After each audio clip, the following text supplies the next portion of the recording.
Hello बच्चों, welcome to my YouTube channel. तो आज की इस वीडियो में हम लेकर आए हैं क्लास 12 केमिस्ट्री के लिए चैप्टर नंबर 8 एल्डिहाइड, कीटोन तथा कार्बोक्सिलिक अम्ल के एक मोस्ट इम्पॉर्टेंट टॉपिक कार्बोक्सिलिक अम्ल के निर्माण की विधियां और उसके रासायनिक गुणों को लेकर आए हैं।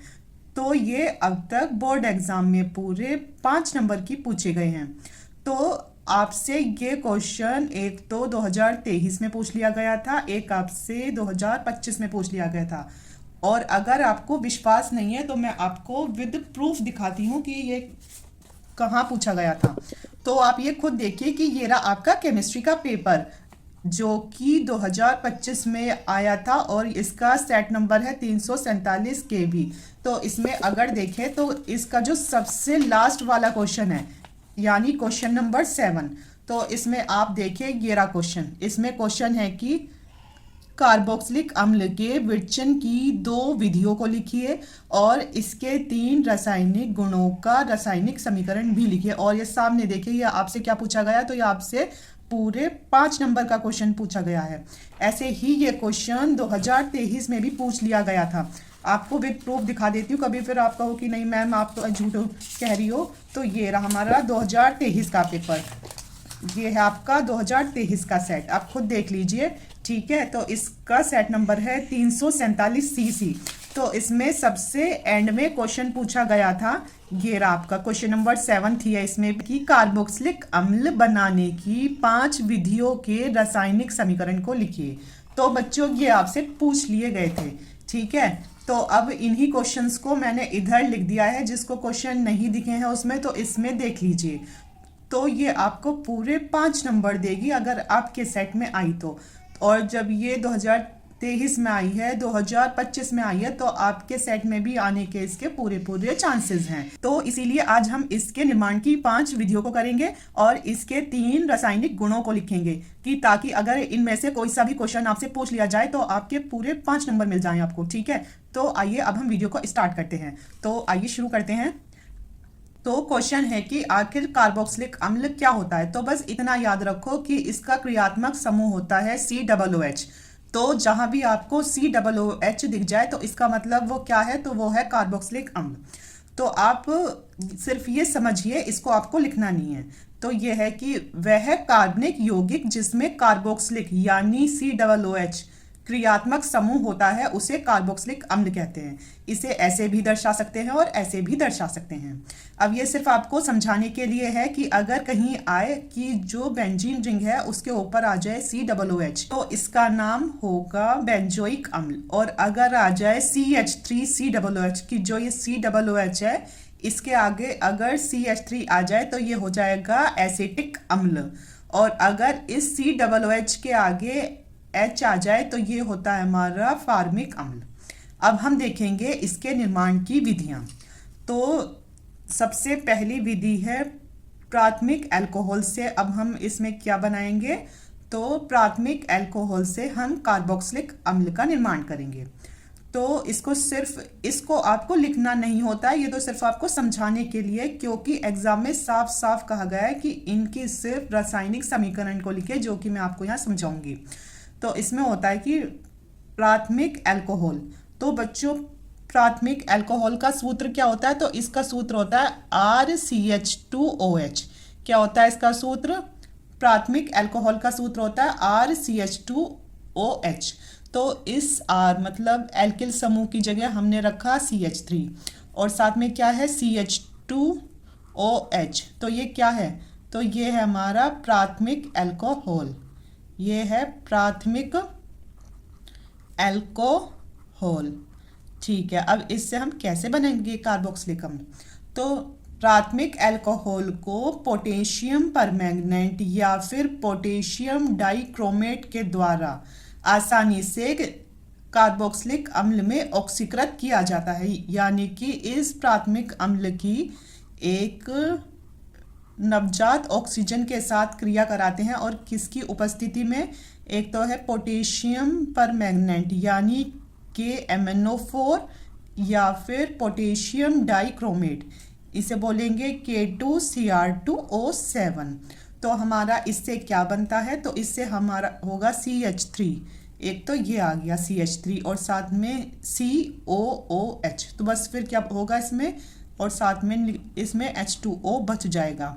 ठीक है, तो ये जो CH3COOH है तो ये क्या है, अभी आपको समझाया था, तो ये हमारा एसिटिक अम्ल भी लिख सकते हो या सीधा लिखो कि हमारा क्या है, तो ये हमारा कार्बोक्सिलिक अम्ल, क्योंकि इसमें हमें कार्बोक्सिलिक अम्ल ही बनाना है।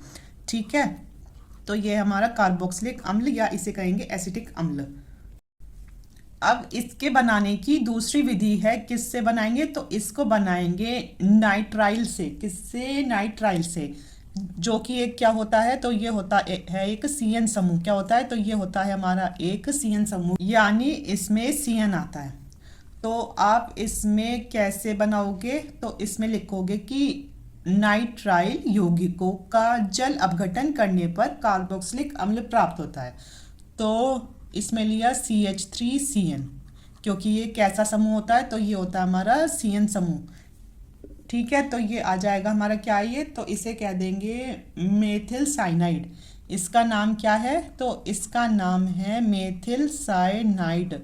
और अगर इसके IUPAC नाम की बात करें तो आ जाएगा एथेन नाइट्राइल। क्या होगा, तो होगा एथेन नाइट्राइल। अब इसका कराया जा रहा है जल अपघटन की, यानी इसकी H2O से क्रिया करा रहे हैं, और वो भी किसकी उपस्थिति में, H आयन की उपस्थिति में।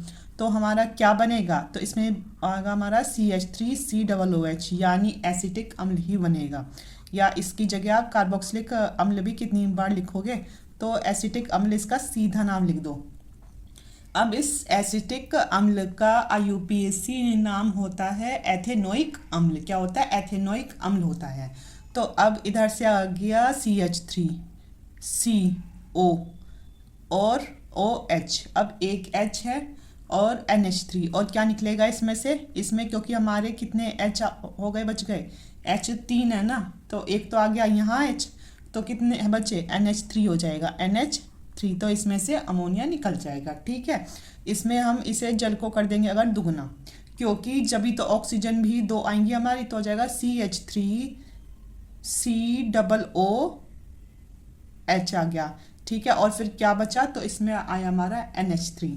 अब तीसरे इसकी निर्माण की विधि है हमारी कि कार्बोक्सिलिक अम्लों के व्युत्पन्न से हम कार्बोक्सिलिक अम्ल कैसे बनाएंगे। तो कार्बोक्सिलिक अम्लों के व्युत्पन्नों का जल अपघटन करने पर कार्बोक्सिलिक अम्ल प्राप्त होता है। तो हमारा कार्बोक्सिलिक अम्लों का व्युत्पन्न होता है CH3COCl, यानी इसका नाम होता है एसिटिल क्लोराइड। इसका नाम होता है एसिटिल क्लोराइड। तो ये है CH3COCl, और प्लस इसका जल अपघटन करा H2O से क्रिया, और H आयन आ गया ऊपर, तो इसने भी क्या दे दिया, एसिटिक अम्ल दे दिया, CH3COOH। तो ये भी आ गया हमारा एसिटिक अम्ल। ठीक है, और HCl निकल जाएगा, तो ये तो और भी ईजी है, क्योंकि हमें बनाना है एसिटिक अम्ल, तो हम इसका ही कोई सा ये ले लेते हैं ना व्युत्पन्न, मतलब जो इससे ही उत्पन्न हो, बस। तो इसमें क्या लगा दिया, Cl लगा दिया, जो कि आ गया फिर HCl हो गया। अब चौथी विधि हमारी इसकी, एस्टर से हम कार्बोक्सिलिक अम्ल कैसे बनाएंगे। तो एस्टर के अम्लीय जल अपघटन द्वारा कार्बोक्सिलिक अम्ल प्राप्त होता है। एस्टर क्या होता है, तो एस्टर होता है RCOOR-, तो ये होता है एस्टर। इसका हमने कराया जल अपघटन, मतलब H2O से क्रिया, तो हमारा क्या बनता है, R तो आएगा यहाँ और R- आएगा यहाँ। हमें बनाना है कार्बोक्सिलिक अम्ल, जो कि होता है RCOOH, RCOOH। तो फिर इधर क्या बचा, इधर आया R-OH। ठीक है, तो ये हो गया हमारा प्राथमिक अल्कोहल, और ये हो गया हमारा कार्बोक्सिलिक अल्कोहल, कार्बोक्सिलिक अम्ल। तो ये हुआ है हमारा कार्बोक्सिलिक अम्ल, और ये हमें इसमें मिला है प्राथमिक अल्कोहल। क्या मिला है, इसमें मिला हमने प्राथमिक अल्कोहल मिला है। तो अब इस R और R- की जगह क्या रखोगे, R की जगह तो हम रख रहे हैं CH3, और R- की जगह हम रख रहे हैं C2H5 और प्लस H2O। तो हमारा क्या बनेगा, R क्या है, CH3, तो CH3COOH, और प्लस R- रखा है हमने C2H5OH। तो ये तो हो गया हमारा प्राथमिक अल्कोहल, ये हो गया हमारा एसिटिक अम्ल बन गया। ठीक है, तो ये आ गया हमारा एसिटिक अम्ल। और ये क्या था, तो ये था हमारा एथिल एसीटेट। क्या है, एथिल एसीटेट, जिसे क्या कहते हैं, इसे एस्टर भी कहते हैं, ये एस्टर ही होता है। ठीक है, अब आखिरी इसके निर्माण की विधि है ग्रिग्नार्ड अभिकर्मक से। किससे ग्रिग्नार्ड अभिकर्मक होता है हमारा, RMGX। तो कार्बन डाइऑक्साइड की अभिक्रिया ग्रिग्नार्ड अभिकर्मक यानी RMGX से कराने पर जल अपघटन के बाद कार्बोक्सिलिक अम्ल प्राप्त होता है। तो अब जैसे हमने लिया इसमें CH3MgBr, ठीक है, तो ये क्या है, तो ये हमारा ग्रिग्नार्ड अभिकर्मक, इस R की जगह हमने रख दिया CH3 और Mg, X की जगह हमने रख दिया है Br, X की जगह आप कुछ भी रख सकते हो, I रख सकते हो, Cl रख सकते हो। ठीक है, इसकी अभिक्रिया हमें करानी है CO2 के साथ, और वो भी किसकी उपस्थिति में, H2O और H आयन के साथ। किसके साथ, H2O और H आयन के साथ, यानी H3O आयन के साथ। इसे हम हाइड्रोनियम आयन भी कहते हैं, इसे ही हाइड्रोनियम आयन भी कहते हैं।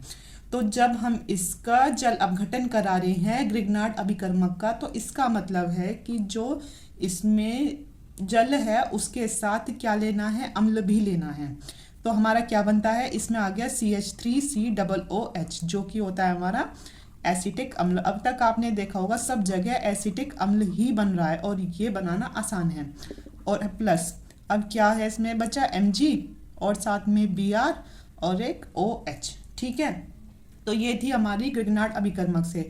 और अगर आपको R की जगह CH3 याद ना आए तो आप कर सकते हो C2H5 का यूज़, यानी CH3CH2 और MgBr प्लस कार्बन डाइऑक्साइड के साथ क्रिया और H2O और H आयन के साथ इसका किया हमने जल अपघटन, तो आ गया CH3CH2COOH और साथ में क्या बचेगा, साथ में ये आ जाएगा।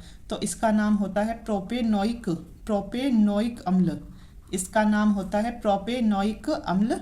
और साथ में आ जाएगा हमारा MgBrOH। इसमें सिर्फ एक ही लिख कर आना, या तो इसको या इसको। ठीक है, अब हम देखेंगे इसके रासायनिक गुण। तो अब हम देखेंगे कार्बोक्सिलिक अम्ल के रासायनिक गुण। तो सबसे पहला लिया है धातुओं से क्रिया। अगर कार्बोक्सिलिक अम्ल धातुओं के साथ क्रिया करके हाइड्रोजन मुक्त करते हैं, ठीक है, तो कार्बोक्सिलिक अम्ल लिया है हमने एसिटिक अम्ल CH3COOH। इसकी हमने कौन सी धातु के साथ करी है, तो यहाँ लिया हमने सोडियम धातु। तो हमने लिया यहाँ सोडियम धातु से क्रिया कराई, तो हमारा आया CH3COO। इस H की जगह बस क्या आ गया, Na आ गया, और H2 इसमें निकल जाता है क्योंकि इसमें बोला गया कि इसमें क्या मुक्त होता है, तो इसमें हाइड्रोजन मुक्त होती है। अब हाइड्रोजन कितने हैं, 2, और जबकि इधर कितना, 1, तो इधर लगा दो 2। और जब यहाँ CH3 आ गए 2 तो इधर भी आ जाएंगे, और जब यहाँ सोडियम 2 है तो इधर भी सोडियम 2 आ जाएंगे। तो इसका नाम क्या है, इसका नाम है सोडियम एसीटेट, सोडियम एसीटेट। और जबकि इसका आपको पता है कार्बोक्सिलिक अम्ल लिख सकते हो, कार्बोक्सिलिक अम्ल। अब दूसरी अभिक्रिया है इसकी, मतलब अभिक्रिया नहीं, ये कह दो इसका रासायनिक गुण।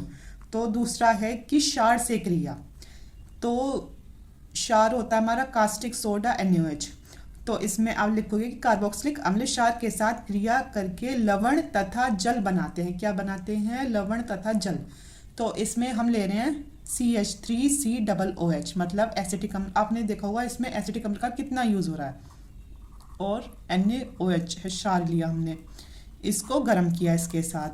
तो इसमें हमारा बनता है CH3COO Na, जो कि इसमें आया था। तो वो क्या था, तो इसका नाम था सोडियम एसीटेट, सोडियम एसीटेट। और साथ में इसमें क्या निकलेगा, जल निकलेगा। ऐसे ही आप सिर्फ ये सोचो कि ए से बनो, पर हाँ इससे ही बनाना ईजी है कि अब सब में एक का ही यूज़ कर दो, या अगर करना चाहो तो HCOOH, यानी ये लो आप फार्मिक अम्ल। फार्मिक अम्ल की भी साथ साथ ऐसी NaOH के साथ क्रिया कराई, तो इसमें हो गया HCOONA और प्लस H2O आ जाएगा। तो ये हो जाएगा हमारा सोडियम फॉर्मेट, तो इसका नाम है सोडियम फॉर्मेट। अब आखिरी इसका रासायनिक गुण है एस्टरीकरण।